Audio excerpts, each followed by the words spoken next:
All right, you guys, this week we are going to do something a little bit different. This week's video is going to be a voiceover, so I hope you guys enjoy.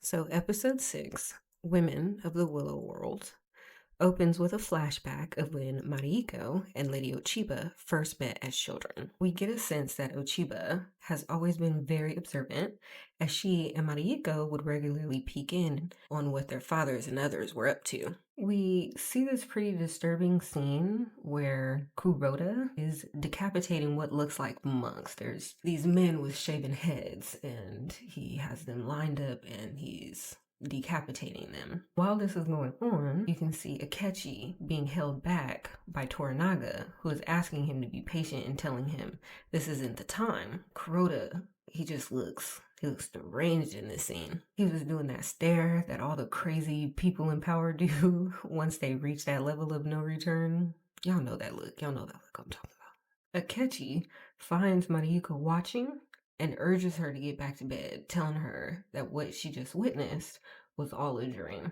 We get to see Mariko practicing with her naginata, and Ochiba is watching Toranaga whispering to Hiromatsu, probably about Mariko being married off to his son, which we see in the following scene, and Mariko isn't very happy about it. I've heard that in the books, Mariko and Buntaro actually loved one another, but that's not the direction the show is taking. She dislikes that man from Japan, and she feels like an alliance with the Toda clan is worthless. Ochiba reminds Mariko of their privilege and basically tells her to get behind that 8-foot fence, which gets her to smile a little bit, I guess. She do a little smile. Then we see her being sent off to be married and to join the Toda clan. Then we see Toranaga give his men a speech about life and death, and grants Blackthorn a fief and other titles for saving his life for a second time. Blackthorn doesn't seem very enthusiastic about it, but he accepts. Then we see Omi discussing the regiment with his uncle. Yabushige is upset about losing his army and also the fact that they're not doing very well against Ishido's forces, while Omi is stuck on Blackthorn being made general. Then we see this scene that seems so awkward to me. I don't know. Blackthorn comes into the house, right? And he hears Mariko praying. And he decides to sit like right up next to the same wall as her, like directly on the other side of the other wall, and like prays like at an audible level to where he can hear her, and they're just like praying. Like, is that weird? Is that awkward? Is that weird? Is that normal? Do people do that? Is that a thing, you guys? I don't know. It was weird to me. Then we get a scene with Buntaro apologizing to Toranaga for his behavior, and he's blaming his wife for his lack of emotional regulation. Somehow that's Mariko's fault. Toranaga tells him then he should divorce her if that's how he feels. And instead of confronting that idea, can't do that. He again just goes on about how her consistent request to die hurts his feelings. And so Toranaga just orders him to stay away from her for the next 7 days. Then Blackthorn arrives to once again ask if he can leave Japan and let Toranaga know he can't serve him in the way that he's asking. Toranaga asks, well, what way can you serve? And Blackthorn asks for permission to attack the black ship. This causes some tension between him and Mariko, who is still sympathetic to the Portuguese. Toranaga doesn't really want to hear about it, and he excuses Blackthorn, asking Mariko to stay behind. He interrogates Mariko about her relationship with Blackthorn, which she insists is strictly professional. Toranaga then instructs her to take Blackthorn to a brothel to loosen him up. Back at Osaka Castle, we see parts of it is burning. Ishido has taken the regents and their families hostage. Hirumatsu tries to take Toranaga's wives to safety, but Lady Shizu, who is pregnant, can't get up on the horse. So both women just end up encouraging Hirumatsu to leave without them. Then we see the two priests discuss what's happening at Osaka Castle. Father Alvito is convinced that this is Lady Ochiba's doing, but Del Agua refuses to believe a woman could hold such power. Alvito reminds him of who her father is and encourages him to finally align with Toranaga. Then we see Lady Ochiba and her son. She's brushing his hair while she's having a memory of watching Mariko being taken away to be married, and the night her father was murdered, followed by her being whisked off to safety and warned to never return. Back at Osaka Castle, Ishido has brought an acting troupe to entertain his hostages for some reason. Like, here hostages, here's a show. Like, that's crazy to me. Sugiyama and Kiyama go back and forth about their current situation. Sugiyama can see that Ochiba is pulling the strings, and he can sense that no matter what, it will always be their hostages. Okay? Kiyama is a bit more optimistic and believes once they can vote on Toranaga, all will be restored. Lady Io also has a back and forth with Lady Ochiba. Lady Io warns that she is making a mistake by aligning herself with Ishido. During the performance, one of the actors is wearing a mask, and as they're portraying Lady Ochiba in a scene, seeing the mask of herself triggers a flashback of when she first arrived to be consort to the Taiko. Lady Io welcomes her and shows her a gift that is meant for the consort that can bear them an heir. And it happens to be a mirror, and we get to see Lady Ochiba get a glance of herself for the first time. And you know what? This just broke my heart, because Lady Io says that it's the only one of its kind, which means these women aren't regularly seeing their own reflections. So everybody around me gets to see how fine I am. And I don't? Absolutely not. So after the performance, we see Lord Ishido compliment Lord Ito on his depiction of the late Taiko. And then he propositions him with the seat on the council. Later, Ishido is walking behind Lady Ochiba, complimenting her on her tactics, and it low-key looks like he's falling in love, but who wouldn't? Honestly, I totally understand. Lady Ochiba reiterates her desire to see Toranaga killed, and Ishido asks the question that we all so desperately want the answer to, which is why she hates Toranaga so much. We'll get into my theory, but I want to hear some of your theories. Leave them down in the comments. Lady Ochiba changes the subject by telling Ishido that if he gets rid of Toranaga, that he could possibly be the next Taiko. Y'all, look at that face she makes right there. Look at that little face she's making. Is she playing him? Hirumatsu finally makes it to Ajiro, and he's able to fill Toranaga and the gang in on what's going on back at the castle. Hirumatsu suggests it's time for Crimson Sky, which is a single violent rush on Osaka Castle that would allow him to put in place a new government, making him sole regent. As the men go back and forth, trying to talk through how they should move forward, this is when we learn that Toranaga has a half-brother whose forces could help them win this thing. Omi attempts to suggest a different plan, but Nagakata interrupts, urging his father to claim his Shogun entitlement. And y'all know he don't like that. So, frustrated by the whole conversation, he ends the meeting by rejecting Crimson Sky and demanding they come to him with a better idea. Next, we see Mariko negotiating with Jin. Kiku's like, talent agent, I guess.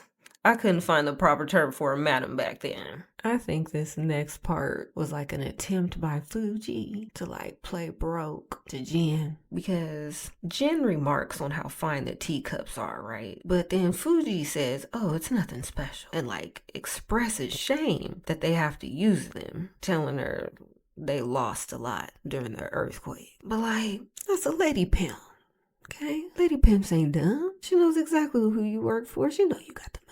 Jen begins to tell them that she'll have to reimburse the men that had her booked for the night, and they too lost so much in the earthquake. So she gotta ask for 500 monmi. Okay? It's gotta be that price. Mariko just about gagged on that number, okay? She said, I'm sorry, I think you misheard me, okay? I didn't say nothing about buying every tea house in Izu. I just want one night with your girl. Okay, now look, I heard for like a top flight courtesan of the time that like a night with one of them would cost like a year's salary. Ain't that what your like wedding ring is supposed to cost? But Jen kindly lets them know she can't go under 400 and reassures them that it'll be worth it for Toranaga. But that's when Mariko gotta, clarify that Kiku is a gift for Blackthorn and not Toranaga. And child, the look on poor Jen's face, she looks like she got gut punched. Y'all know how some porn actresses will say like doing scenes with certain men will bring down their value? That's what her reaction reminded me of.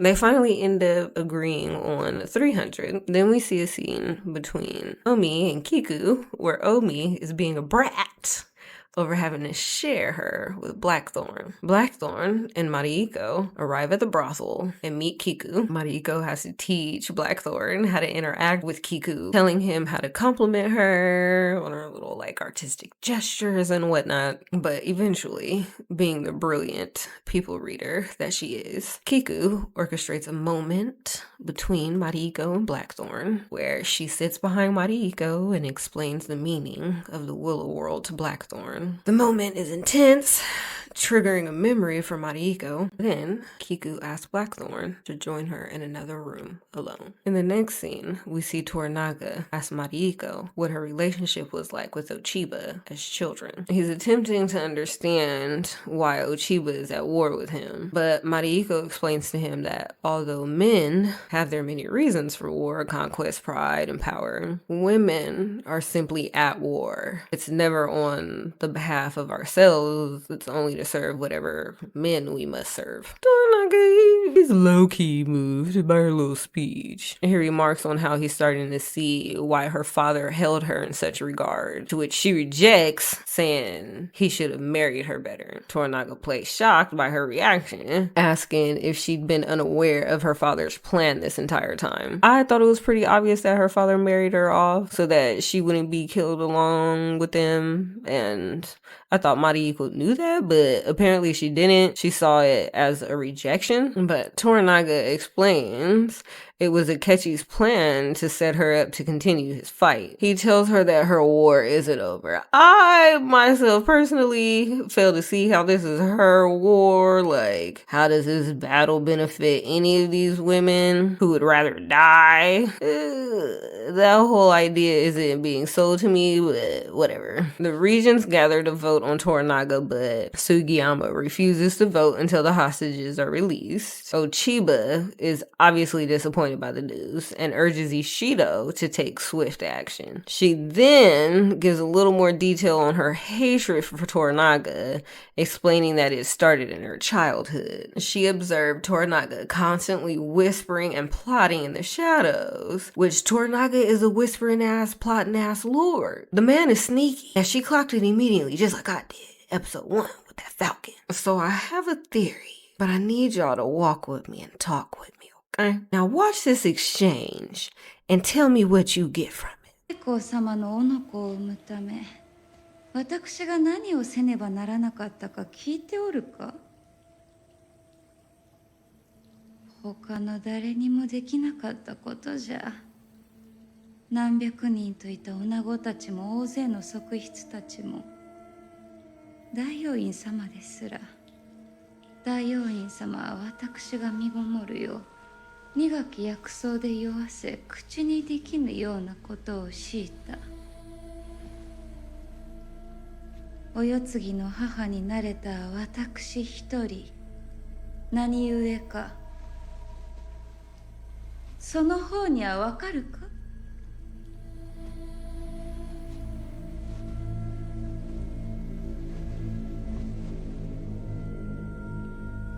宿命に我が姿を見せつけたからじゃ。故に宿命の目をえぐり出すことができたのじゃ。 Side note, that little black and gold number that my queen is wearing, you hoes could never. So what did y'all get from that scene? Because when I rewatched episode 2 and watched how Ochiba cut her eyes at Toranaga when the Taiko told his son that staring into his eyes was like staring into his mother's eyes, I immediately was like, that's not that man's baby. Now, this scene where she's reiterating, yo, this man couldn't get any of his women pregnant. They tried doing all kinds of shit to me to get me to conceive. And I finally did it. But do you know how? And that last little bit she says about asking fate to smile upon her so that she could scratch his eyes out? Come on.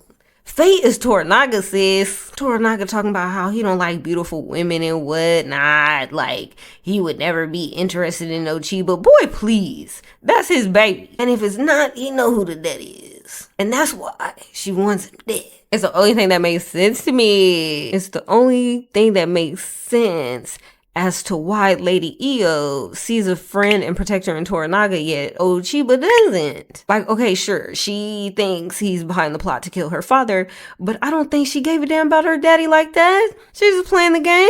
Ain't nobody's eightfold fence built up like Lady Ochiba's. That woman stays composed at all times, speaking in that little voice. She's probably completely unhinged like her daddy, but you would never know. She needs him dead because he's a liability and he's sneaky, and there can only be one sneaky supreme up in Osaka Castle, and that goes to the young lady with the longest hair. Sugiyama tries to escape Osaka Castle with his folks, but Ishido and his men were waiting for him and slaughters everyone. Back at Toranaga's camp, he explains to his men what has just happened with Sugiyama, which means Ishido will soon have control over the council, making his impeachment inevitable, and the threat to the air greater, leaving them no choice but to act on Crimson Sky.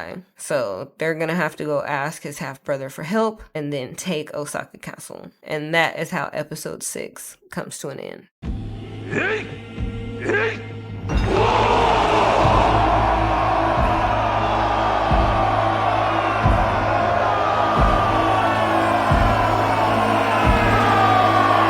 Sorry to make this such a short video this time, you guys. I'm still not feeling 100%, still a little bit under the weather, but I wanted to make sure I got this video out to you guys before the week was over. Anyway, I thoroughly enjoyed this episode. It gave me everything that I wanted, especially the scenes with Kiku and Jin. I just absolutely love those women. I wish I could be as composed and elegant as them, but I'm way too unserious, you guys. I do very much admire the women in this show. Anyway, leave me your thoughts. Don't forget to tell me about your theories as to why Ochiba hates Toranaga so much. And I'll see you guys in the next one.